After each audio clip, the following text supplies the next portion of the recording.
Go. Happy Tuesday, everybody. Rodney, how are you? I couldn't be better. How are you? You know what? I'm snowed in. That's what I am. I'm right there with you. Tennessee, did you ever get snow? No. Yes, we did. Got like 5 or 6 inches where I live, and I live on a hill and I got a truck with a bit of a motor in it, and so I'm stuck for the day. Did you get snow out your place? Yeah, I'm not too far from you. I'm highway. We live right off Highway 96, and Highway 96 is not clear yet. So it's Gotcha. But if you get past it and get to the interstates, it's passable. It's they're fine there. So basically, we're both doing remote work today, correct? You Is that got it right? all We're working week. from. Looks like all week. Yeah. Of course, you're the boss at your place, so you're okay with it. I don't know about that. You know how it is when you have employees; they're the boss. I'm telling you, they really are. So here's what we got, and I want to do a shout out to Angie. Hi, Angie, California girl. How are you? Johnny Midas. I like the golden touch, I assume. Everything you touch turns to gold, right? Something like that. Glad that you're here. Today, we're going to do something a little bit different. And the topic, I've really got 2 topics in here, and one is called the new normal. You know, what is going to flesh out in the housing market this year. Of course, I'm with Rodney Wilds. He's a loan officer, 30 years experience. He happens to be somebody that I know, like, and trust, somebody that actually did my loans, and I work with him on a regular basis.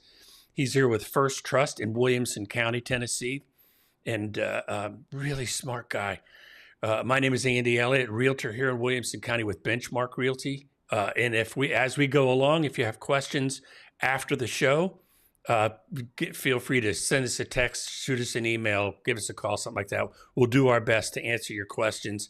And during the course of our show, we always take questions and we try to answer those as we go along. But the reason I mention all that is, what is the new normal going to be in the housing industry? I can't speak to builders. I'm not a builder, but I can sure speak to what buyers do, what sellers do, and Rodney can speak to how much money it works in this coming market. You know what I mean? So what's the new normal going to be? So any thoughts on that just right out the gate, Rodney?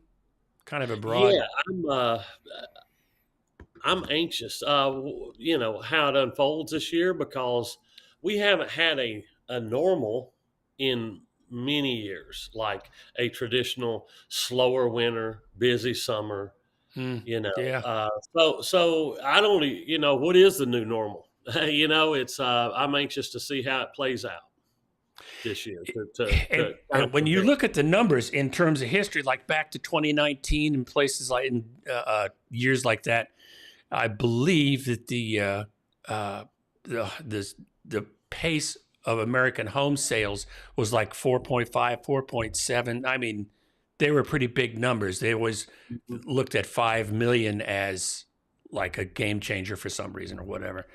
And last year, I guess they're going to close out at 3.7, something like that. I shouldn't be that specific. It'll be under 4.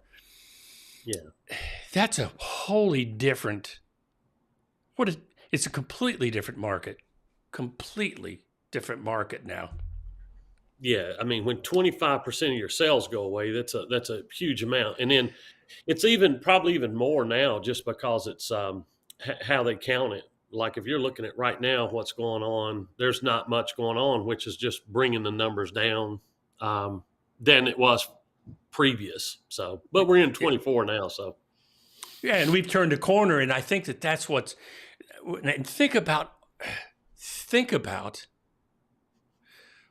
all of the variables. I don't know what else to call it. Think about all the variables that's going on. We're going to talk about one like we always. Should we? I almost forgot. Should we jump into, you know? Yeah, let's take a look at it. There we go. Always on time with this YouTube channel. We never forget stuff. We start out mid through with the rates. But actually, I just wanted to kind of show you what this is a kind of a unique perspective on what one day looks like. This is one day starting at 8:00, 8:03 a.m. when the rates come out. We the I guess the Fed spoke, and they talked about their reductions being a little bit more diligent and hawkish than everybody was just projecting. Oh, it might be February or whatever.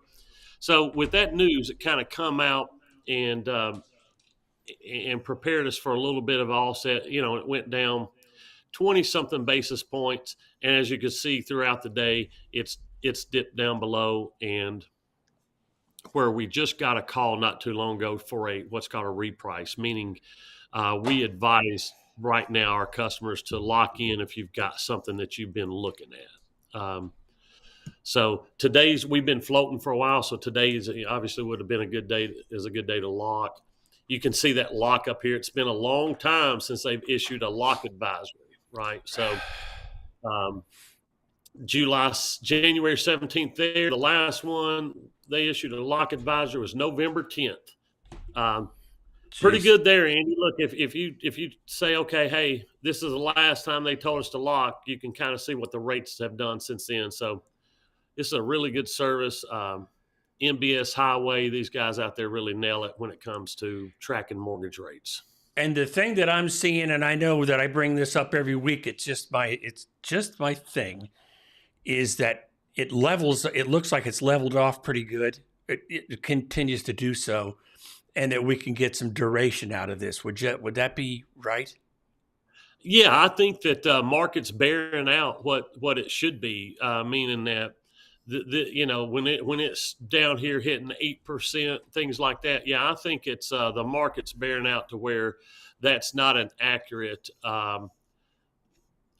reflection of what the market is. So yeah, it's gotten better, and it's provided pretty. To me, it's on a pretty consistent track. It's not like skyrocketing, getting better. It got better really quick, but not crazy. Right. Well, I think that the fact of the matter is that because it's stabilized today somewhere, and I'm gonna say this number, but understand that it's different for everybody.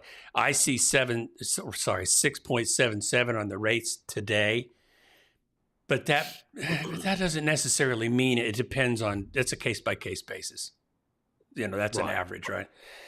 Yeah. I mean, you pointed that out that a couple of weeks ago that you can get close to 6 now if everything lines up, right?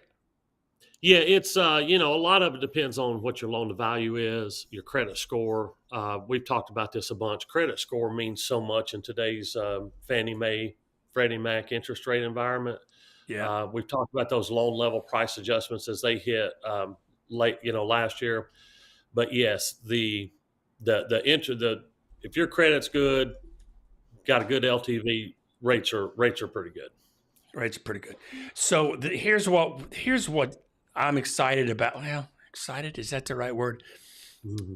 This is what's got my interest moving into this year, is because there's so many variables, and we can touch on these. I mean, the calls for the Fed to cut rates is getting pretty loud. I mean, you don't have to look very far to catch on the news where the Fed should cut the rates. And I mean, they're making a big deal about that.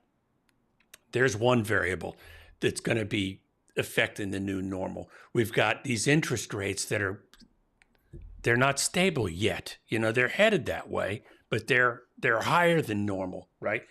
And then we've got sellers who are still locked in place. Mm-hmm. Because of the rates, and I don't blame them, because I happen to be one of them with an under 3. I'm not going anyplace, Right. Just, I'm happy right where I am, snowed in. I'm all right. But we've got that stuff to watch in order to establish what I'm going to call a baseline. Does that make sense? Mm-hmm. So what do you see moving forward? I mean, how do you interpret that? I don't know how else to ask that question. Well, I'm excited. I think we've had a really tough battle over the last few years with just different markets. But the one thing that gives me initial hope is that we're already at the rates they projected for us to be at the end of 2024. Yeah. Okay, Yeah. Yeah. so just by that alone, is a great sign telling, hey, it's I feel like everybody's wanting to get back to a sense where somebody can sell their house and somebody can buy their house and it not be this crazy transaction that it's been over the past few years. Which Yeah. we're already seeing that, right? All those crazy offers and appraisal gaps and no contingencies, no repairs, sight unseen. The majority of that's gone, but there's not enough buyers there's still not enough listings where it's a buyer's market, so to speak, if that makes sense. it's Yeah. still it's still it's still a little bit out of balance with inventory. But the good thing, part of our affordability issue is the rates went up so fast, so quick. But 24, we're starting out where they projected we'd be at the end of the year. So to Yeah. me, that is such a really good head start. Yeah. Yeah. And if there is a theme that runs through our show, I think it is that I'm thoroughly convinced that you may or may not agree with this, but I'm thoroughly convinced that attitude is everything in a market. And if people are positive about the way things are going, rates are going to get better. People are going to get excited about buying houses or living their life, that kind of thing. But if they're fearful, they're going to lock down. That's the way I am. I sort of lock down a little bit. And right now, things are looking pretty optimistic, including people talking about the Fed's cutting rate. Can you imagine anytime last year that we would have been talking about the Fed's cutting? Sorry, I said that was plural. Sorry, Phil. I know you're listening. The Fed cutting rates. The Fed, yeah, no, it was. Even last week we talked about the one of the voters that was still open to a rate hike, a rate increase. And I was like, yeah, Yeah, get you her can out of stay home. office or something. Yeah. Hey, we're in the real estate, and we need this thing to come back a little bit. Loosen up just a little bit. So here's some of the shifts that I've seen that we've got to pay attention to coming into this year. Remote working for one. There was a thing called Zoom towns where during COVID, during the lockdown, when all of a sudden people could move they could keep their salary, keep their job for those that could do that, and then they could move to any town, any place. And Zoom towns were developed. I can't remember the specific cities, but they went from really small to they started growing like crazy, and home prices started skyrocketing. In those Zoom towns, the values went up a lot. That's remote working. That had a big impact on those, I'm going to call them more rural areas. Well, that seems to be going away. The percentage of remote workers has gone from like 50% to 26 now is what the new percentage is like 26.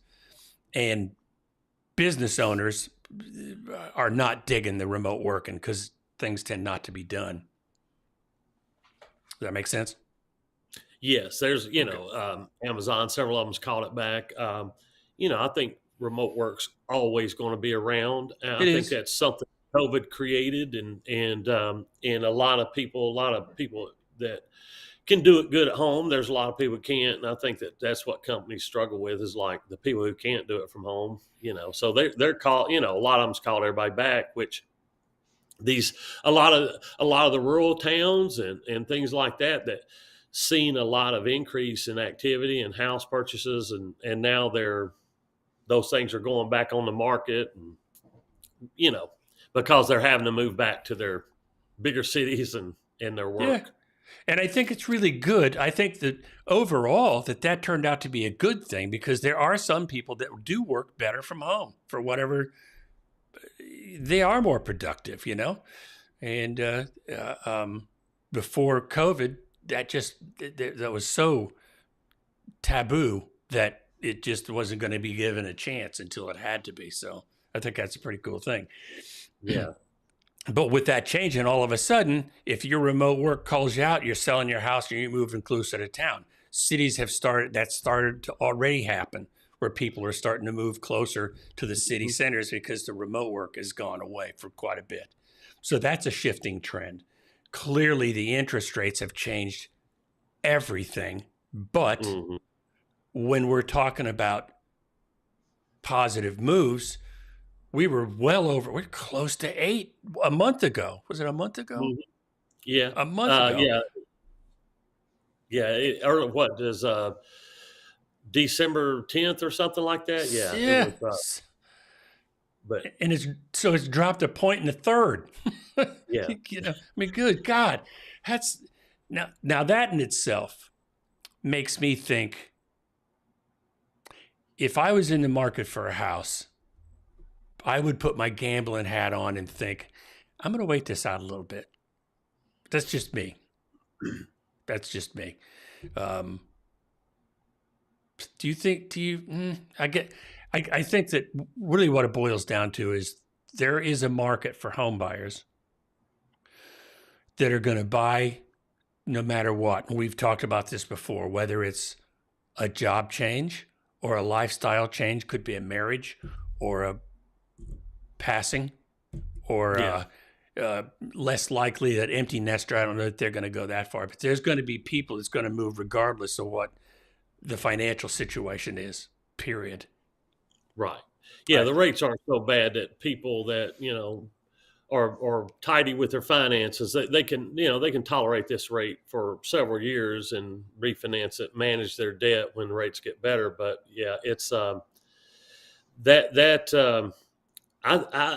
I think the economic factors with everything is the biggest shift, is that it's the unaffordability that the rates cause so much of it. The annual increase or the annual salary increase of Americans didn't go up near as much as the rates increase. The house price increases. So, but kind of going back, kind of answer what you just said. If I were to buy right now, I would buy, if I found the house, because I still think the house is like, the house means more than the rate, if that makes sense. Like, if I found a house I wanted and met our family needs, the rate is, the rate is what it is at the time I have to buy this house, and then I'm just going to manage that debt later. Meaning, if it gets to where I can get a cheaper rate, I'm going to refinance it or try to pay it off early or whatever it is. But the house, if I need to move, the house is like, if I can't find a house I like, then I'm like you. I'm going to wait because I'm in a good situation now. I don't have to leave it. But if I found a house I wanted, I'm gone. Like, I'll manage that debt later. I'll get it today. And well, and it's like I always tell buyers, when it comes down to real estate and a house, when it comes to making a decision on a house, there's two kinds of houses. There's one that's, hey, it's okay to live there. But then there's that dream house that changes the rules.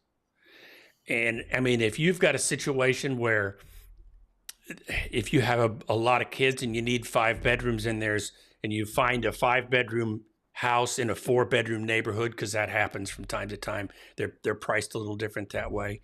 If that's your dream house, then you got to get it, because they don't come along that often, that kind of a thing. But the only thing, in my opinion, that changes the rules is when your dream house comes along. Other than that, it should be pretty much a business decision, I think. Not too much, but I don't think I said that right. But you know what I mean? Yeah, and people, people are, I don't know, very emotional when purchasing. Oh. So yeah, I mean, it's because it's but kind of always leads us into that kind of our next thing is it's still the affordability issues, right? The higher the rate, But if you find your house, I mean, if you can get your house, even if it's, to me, a house you want, maybe not your last one, it's probably going to go up next couple of years. A lot more than that interest rate's going to hurt you. Yeah. That, and then if you look back, okay, well, if you was trying to buy, or if you was on the ledge of buying in the last couple of years, and you didn't want to enter that madness, now's a good time to do it. Now's a good time to negotiate and get your inspections, and there's no, you can go look at it today. So, and in a second, that leads us into the next topic we're going to get to in a second.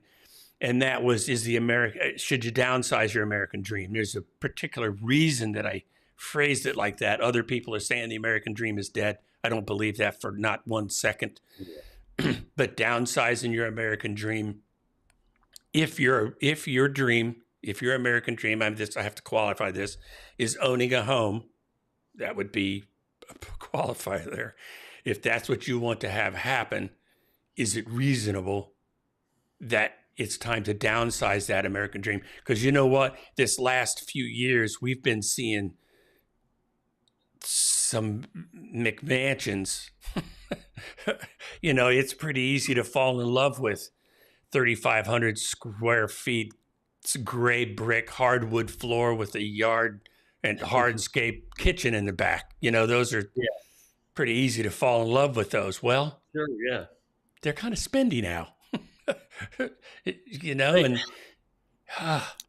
I'll jump.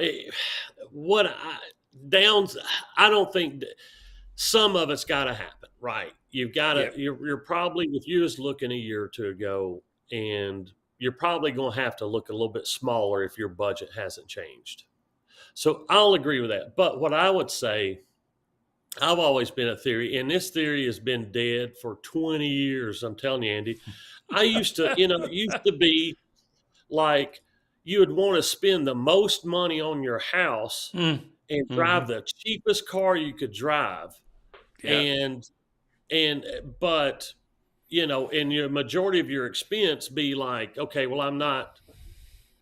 But cars, everybody has a $700, $1,000 car payment now, and it's like that's a significant amount on your mortgage. So if people were like, I want to drive a clunker, but I want to afford the nicest house I can afford, but I got to cut back on my car, they wouldn't have to downsize. That our world's just changed to where it's like nobody. I think it's old school to say, well, don't have any debt, pay cash for stuff. That's not, to me, I'm like, yeah, I can't afford some of these house payments that that they're talking about. But I'm like, it's so I think it's a little bit of a change in mentality that it's acceptable to have personal debt, which it's fine, right? But I'm thinking, like, for me, as an investment down the road, I'd want to spend as much money on my house as I could and drive a piece of crap until I got later in life where I could afford a car that was I actually earned the car I was driving instead of Yeah. I guess let me see if I've got you right, because I like this didn't occur to me. This is really smart. That's why you're the smart one in the room. I hate that, Andy, because that means that we ain't got a very smart room. I disagree. Oh no. Teasing you. Oh, Angie, I'm sorry to hear that. Oh, good. Okay. Well, okay. I'm prayers to your husband. Yeah. It's that threw me off. So let's talk about this downsizing thing. And this gives me a place to break off into something that I had prepared that I'm going to put you on the spot for not a little bit. Thank you. What I hear you saying, and this makes total sense to me, is if we get rid of the ancillary stuff, the payments for the big screen TV and the $70,000 car, get rid of that stuff and buy what you can afford, meaning your debt to income ratio is low, right? Making what you make, but your debt to income ratio is low. what's left over can be applied to a house. You can get a hell of a lot of house for, if you're spending $700 on a car, that's a lot of house. Right. Right. And when you're talking about different loan types, some loan types, what's called have a front ratio, which that's just your housing expense divided into your overall income. But conventional has a front expense or a front ratio, but they're more concerned about the overall ratio. And that's what I say. Like if you're going to stretch your budget, I would stretch it, I would stretch it where the return's better. But not everybody starts this thing without debt. So I don't want people like with credit cards or anything else. Everybody has debt and they can run up debt, but that's just a thought process of saying, hey, it's unheard of for somebody not to have the newest car, like, $700-800 a month. And I'm on cars, but that's the biggest expense that I see that wreck people's debt to income ratio is $2 or $3 $700 car payments for their family, student loans, things like that. But car payments are killers. And you know what? And I'm not judging anybody with debt. That's not that's not where I'm coming from. But what I am saying is, a house. This is going to sound crazy. Maybe you can shoot me down with this one. All things being equal, a house isn't all that expensive if that's all, other than, utilities and groceries. If that's all you have to pay for, housing isn't that bad. You get a lot of house. That's all I'm saying. Right. It's a way, we're faced with affordability challenges, right? Yep. And if somebody's watching and they're sitting there like, and they think the American dream gone, really they just need to kind of drop back and think, well, what's important? Like, do I have to drive this $75,000 truck right now? Or could I get by with a clunker for 3 or 4 years, get used to my house payment, and then maybe get me a nicer truck or something to drive. Yeah. And we're not trying to Dave Ramsey anybody here. That's not. Yeah. We're not trying to do that. He has his own deal. Yeah, and I'm wanting you to drive into the nicest neighborhood in the nicest house you can possibly drive in, and I don't care what you're driving. That's what I'm saying, because that house is going to appreciate. Everybody's vehicle is not, unless you've bought a classic custom, some crazy car it's going to appreciate. But then you're probably not worried about 7% interest rate. So, and see how this all blends together. We're talking about affordability. We're talking about a new normal. Because think about this: a new normal is going to be different across the country. You know what? The fastest. Here's one for you. Last year, or earlier this year, I can't remember what it was specifically. One of the fastest places that was growing was Miami, Florida. Well, there's a shock, kind of nice. But recently, I think it was Redfin announced that, you know what the fastest growing one is now? It's Detroit, Michigan. Detroit, Michigan. So I looked it up. Do you know what the median house price in Detroit is? Just I'm going to give you, and I'm going to say it's in 173. 80. 80. $80,000. So they're buying all those existing lots, and are they tearing them down or are they rehabbing? I have no clue. All I can tell you is the median house price in Detroit, Michigan is $80,000. Now couple that with the fastest growing, money is going to move to where it has the most to grow. There's an area here, I probably won't say, but people keep asking, what's the fastest growing place in this Nashville area? Well, I can tell you what the zip code is, because it's been a tough place to be for a decade and a half, as long as I've been here over there. That's money's going to flow where there's room to grow. Well, I'm going to have to write that down. Yeah. That's going to be our new show. That's going to be the show on Thursdays. It's the Flow and Go show. Yeah. But I think But anyway, so location, it's going to be different no matter where you are. California, one of the highest, most expensive places you could be, San Francisco. But where are people moving? It's out of there. Sacramento. Because it's cheaper. It's all it is, So location is going to be different across the country. In terms of the future housing, what do you think? And we talked about this, we touched on it. In terms of the future of housing, do you think builders are going to develop a product that's smaller and less expensive? Yes, I think that trend's been happening I think they've been doing that since the affordability issues.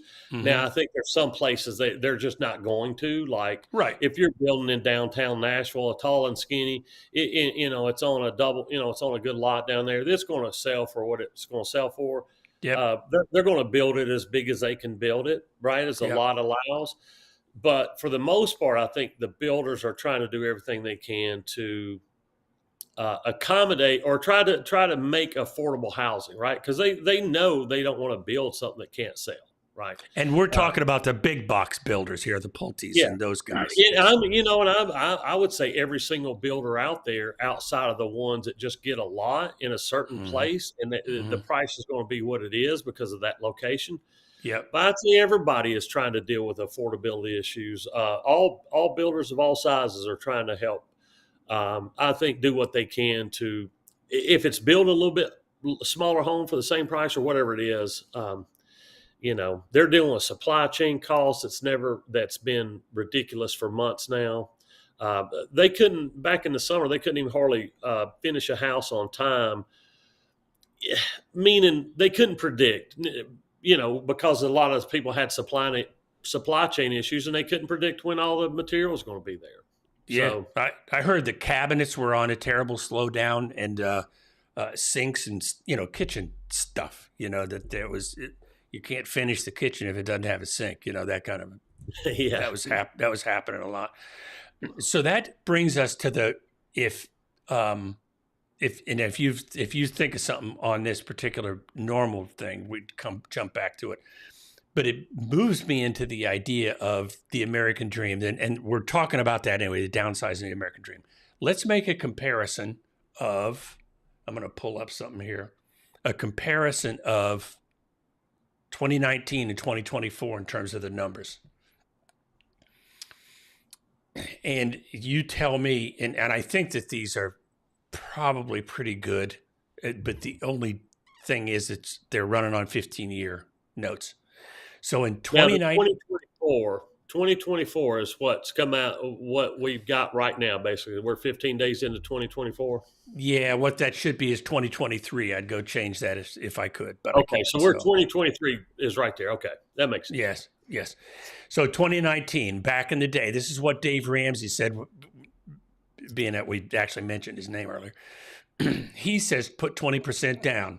If that's the case, then it's $52,000. If you're getting a 4% loan and a 15-year loan, then it's $1,395 principal, and then taxes and insurance $350. Call it $1,900.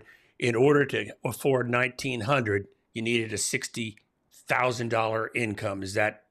I guess that's probably right. Correct. Mm-hmm. 2019, the median income in the United States was $68,000, so they're good to go. Then we move into sorry about that typo there. The 2023, essentially, the median households in this example was 420. It's actually a little more than that, at least it was. So the 20% down is 84, 7%, 15-year loan. That's a $3,000 a month nut plus $3,600. 110 is the needed income for that, but the average is $85,000. And the point is, can we change how we buy houses? And that's really what we're talking about, is a smaller, less expensive house. Instead of 420, can we get smaller houses? Is that stupid? I don't know. Well, yeah, I mean, throw up that chart again. Let's, and kind of, this is kind of how I would take. Okay, so we got 2019, 2023. The first thing is when you go smaller, then that 420 on 2024, are you saying, okay, well, we need to go to 380 to keep it in line? Let's do that there. And then, of course, the 4% and 7%, it is what it is today.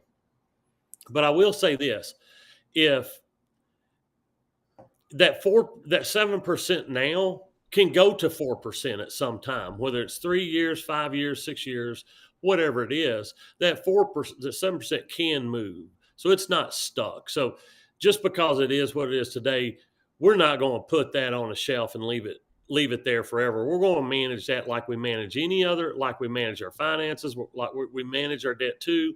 And when that becomes something out of market, then you'd need to get rid of it and get something better. Taxes and insurance, because you're buying a more expensive house, it's going to go up. You're going to have more insurance to insure, basically. So yeah, and then all that adds into a higher monthly payment. You need more to make more money, and the biggest thing to me is like we've got that 25,000 deficit. Negative deficit in median income versus needed income. Mm-hmm. And in 19, when rates are 4%, we were positive on our needed and what the median income was. Right. So we really flipped that chart right there. You're going to have to work that angle from a couple different directions for new homeowners. Wouldn't a 30-year loan? I mean, that would really lessen the. Yes, but the numbers are kind of adjusted and similar, but it's basically it's all the same, because if you went to a 30-year, the 30-year at 4% would be lower than the 30-year at 7%. So it wouldn't be as much because not everybody finances at 15-year, but the kind of the equation's still the same. Well, here's another breakdown, and this is. It's plain. It's almost like that LLPA that we had a couple of months ago. Look chart. Same type of chart. But I mean, it's interesting. Here's the reason I pulled this up, and I hope you're okay with it. The reason I found this kind of interesting was the difference, for example, between, we're going to go with the 360 and the 7%. So it's 2395. Going down to 550, it's $300. My watch, my phone's talking to me. Sorry, it's about $300 for that 2.5%. Is that about right? Yeah, from 5.5 to 7. Yeah, mm-hmm. It's $351. And that's quite a swing. But here's my point. For anybody that's waiting for 5 or 5.5, and we're at call it 6.5 right now, it's about $200. 150, 250, 4. Yeah. 351, the difference. Yeah. I mean, that's pretty significant. 650, 550. Man. Yeah, $351. Times 12. Yeah, that's a significant difference. Let's do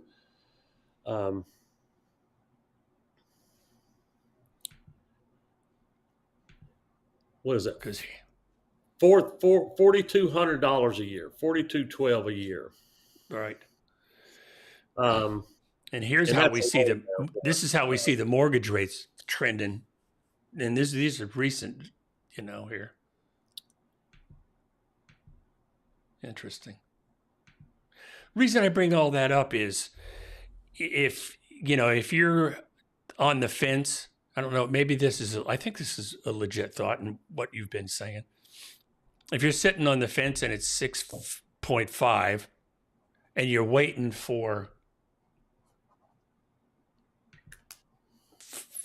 6.25, the difference in that is literally negligible. That's my point. If you're looking at a $400,000 house and the current rate's 650, so that's 2,500, and you're on the fence thinking 625 would be better, the difference in that is $70. Yeah. That's my point. Yeah, I kind of go at it at a little bit different angle. I bet you do. I'm an idiot. Shoot. I know what I'm saying is like I look just I'll take a year out. When people sit on the fence, it's not usually 3 months, all right? So I'm gonna go a minimum of a year, and sometimes it's a lot longer than a year.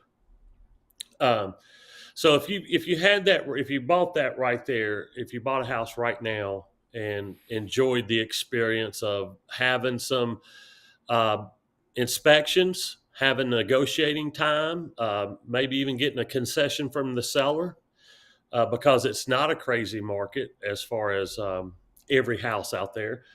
So you'd end up paying what our thing was, $4,212 more on that rate today than if it was 5.5. Like say your target goal was 5.5.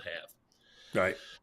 And let's take the same house, and we'll say Davidson County. We'll only say Davidson County because I'm afraid it's going to be too high. Let's just say it's a 4% growth, which is a very minimum compared to what it has been. 4% from 2024 to 2025. You take a $400,000 house, and it grows 4%. So next year, January 1, this house is liable to be 416. Yeah. Okay, instead of 400. Yep. But your rate cost you 4,200. Right.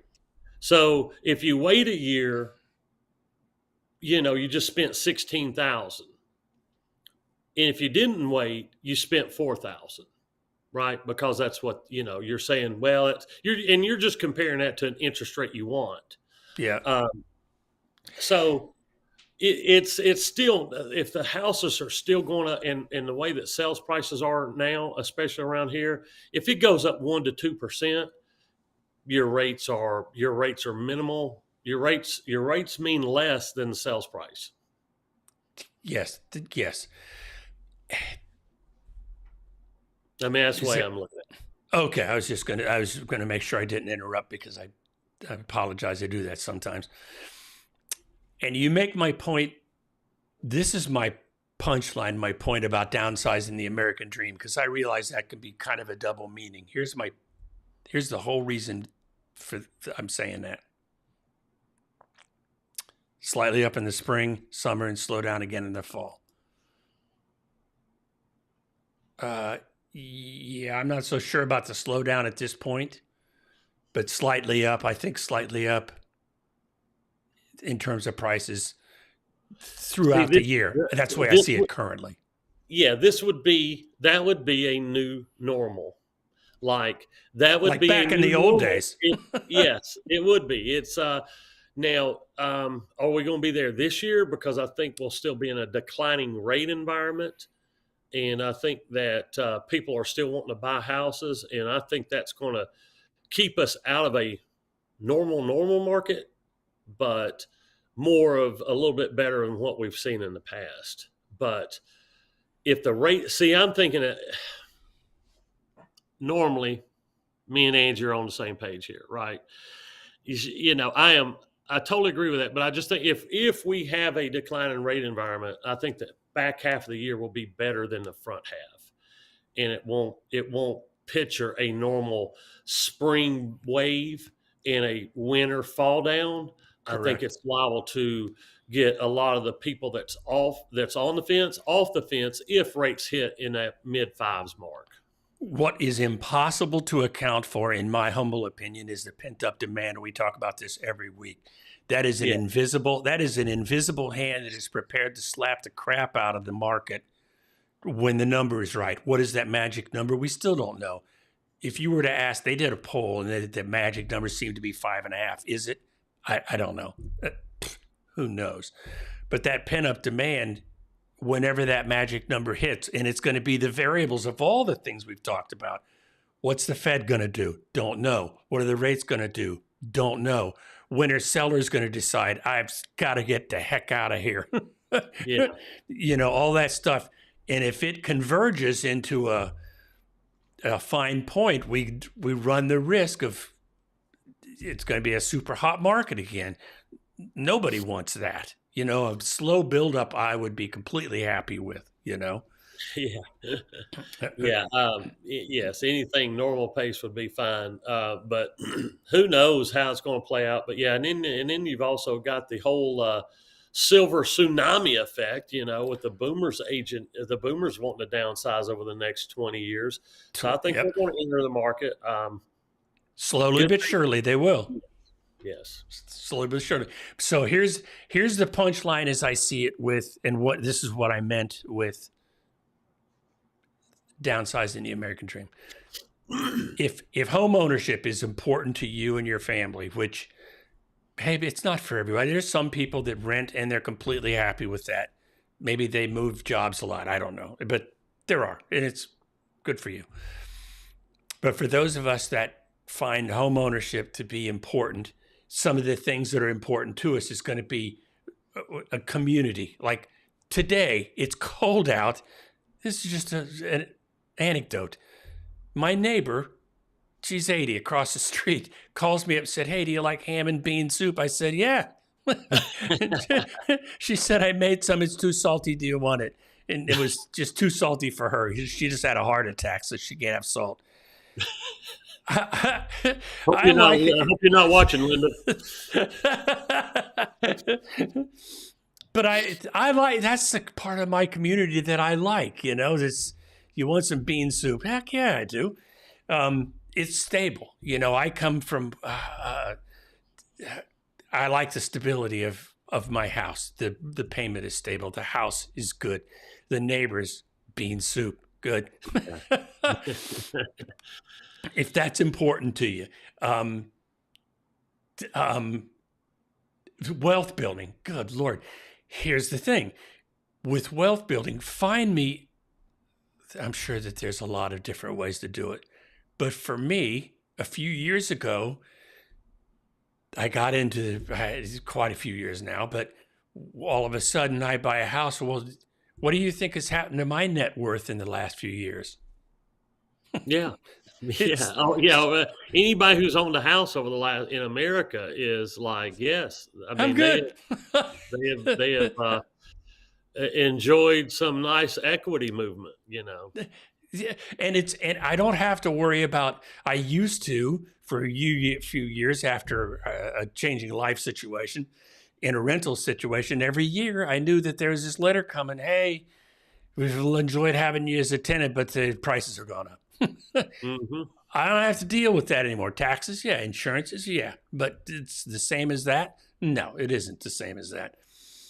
I can paint the walls. I can change any room into anything I want. I like it in my house. And the point I'm trying to make, it's way more than just the loan that I got from Rodney several years ago.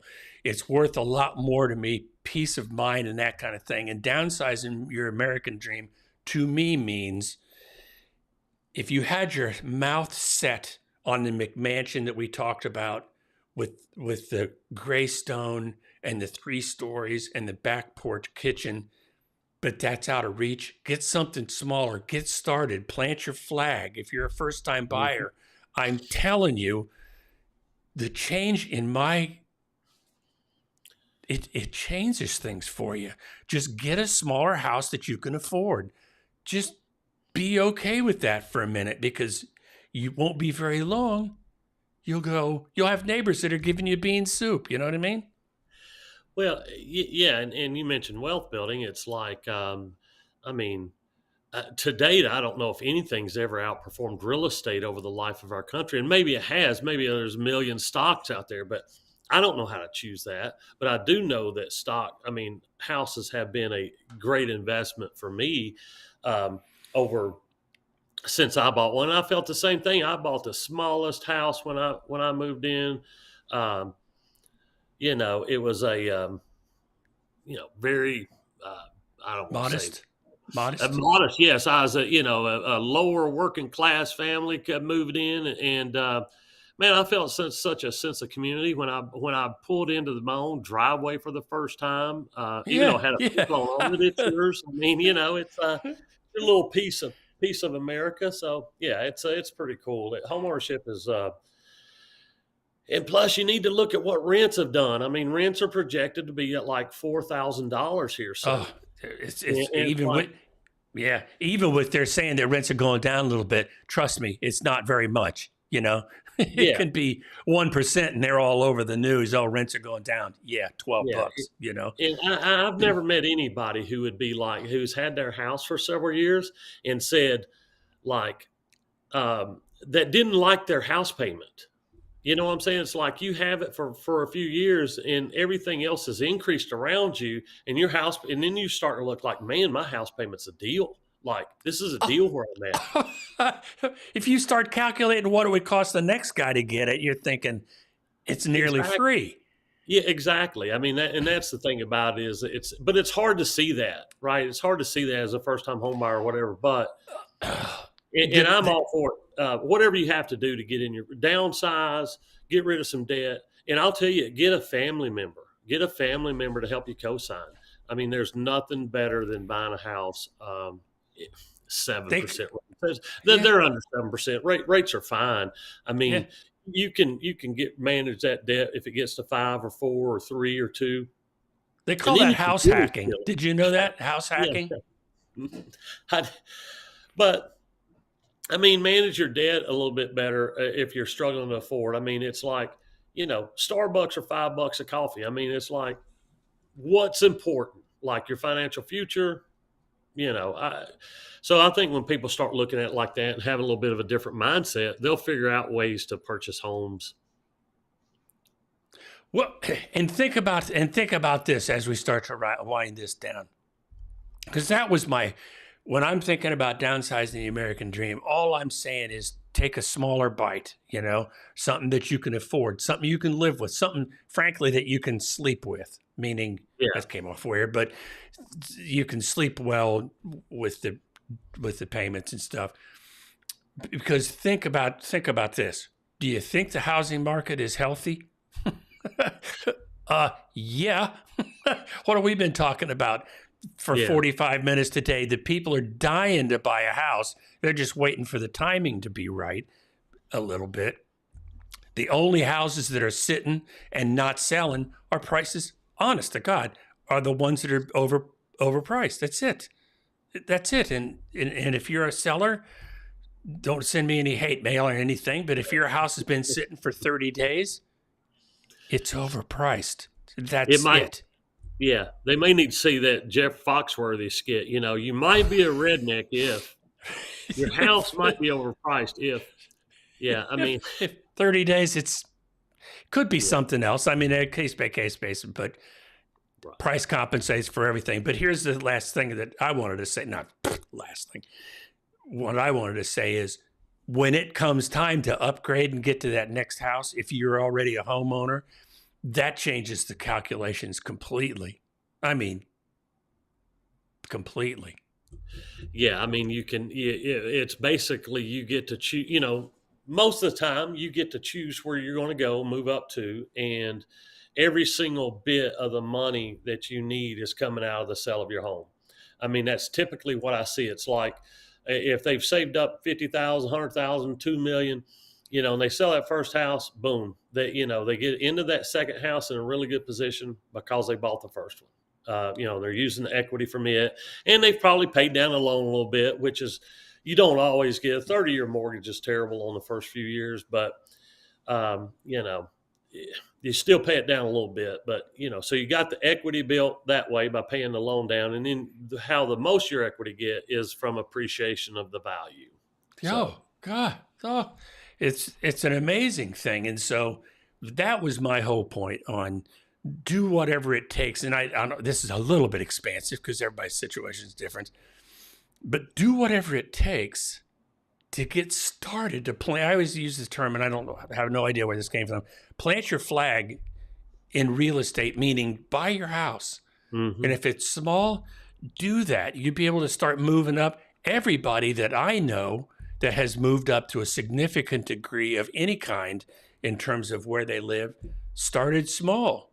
And then the next thing you know, they've got these whatever works for them, you know. I say big, beautiful house doesn't mean 5,000 square feet. It can be 25, whatever. Well, yeah, I mean, every family's different, you know. Absolutely. You betcha. And I'll touch on something Angie said here. If you're not into investment properties, and I believe like a first-time home buyer, their first house or first and second house are a great way to build you a little investment portfolio. So, you know, another way to combat this, if you even wanted to go out and get a duplex and have a renter pay for some, and then you live in one side and have a renter, and then as you know, maybe save up enough down payment for another house and move out, and then you can rent both sides out and may start you out a little investment portfolio with that. So there's a lot of ways to do it. There's a lot of ways, and most of the time you just need a cheerleader, somebody to show you the steps, because most of the time that people choose not to do something, it's because they're overwhelmed or confused. It's not because they're scared. It's because you can't make a decision. It's difficult to make a decision if you're overwhelmed or confused. I know that's been the case in my life. And I know being around you, Rodney, and I mean this sincerely, has cleared my vision up for an awful lot of things. And I do appreciate you for that. So. Oh, thank you. I mean, we're here to help anybody. I don't care if you're buying in Williamson County, Tennessee, wherever you're buying at. Advice, if you need us for advice, we're give us a shout. We're willing to help. So absolutely. And our communication, our contact information will be in the comments after we get done with the show here, and it'll also be in the description box. And what a good show. To sum it all up, the new normal for 2024, we'll let you know in July. We'll let you know in 2025. And in terms of the American dream, go get your house. You know, just everything we said, I believe in what we were talking about there. So any final thoughts, Rodney? No, I'll Angie threw in here, if you don't need to keep up with Joneses, you're exactly right. Keep up with you. I mean, the Joneses, I want to tell you, the Joneses, 9 times out of 10, the Joneses I see don't have great finances. Be you. I would be frugal, live in the best house I could live in, drive modestly, and then maybe when you're a little bit later, a little bit older, and you can afford a comfortable car, you know, things like that. Just that's what I would say. But you're right, Angie. I would do. That's a no is keeping up with the Joneses, because all that's going to happen is you and the Joneses are going to be broke, in debt. as Dave Ramsey would say, be paying a stupid tax. Isn't that what he says? I think he does. He's got a lot of good stuff. I truly believe that if you could buy a house even with 3% down, 3.5% down, it's better than wait until you get 20. I understand his logic. I understand that he's a billionaire from what he does, but I've helped too many families that put 3% down, that's got their kids out of bad spots, and get them a little house with a yard. And it's just, it's not always about the finances, you know. It's people better themselves by doing that too. So what a great show. Rodney, thank you very much. Johnny, thank you. Phil, Wendy, I know you're sneaking around someplace. Angie, God bless you and your hubs. Yeah, hope everything works out. Well, Angie. I hope you're going to let us know. And we'll talk to you. Rodney, see you next week. See you, buddy. Bye.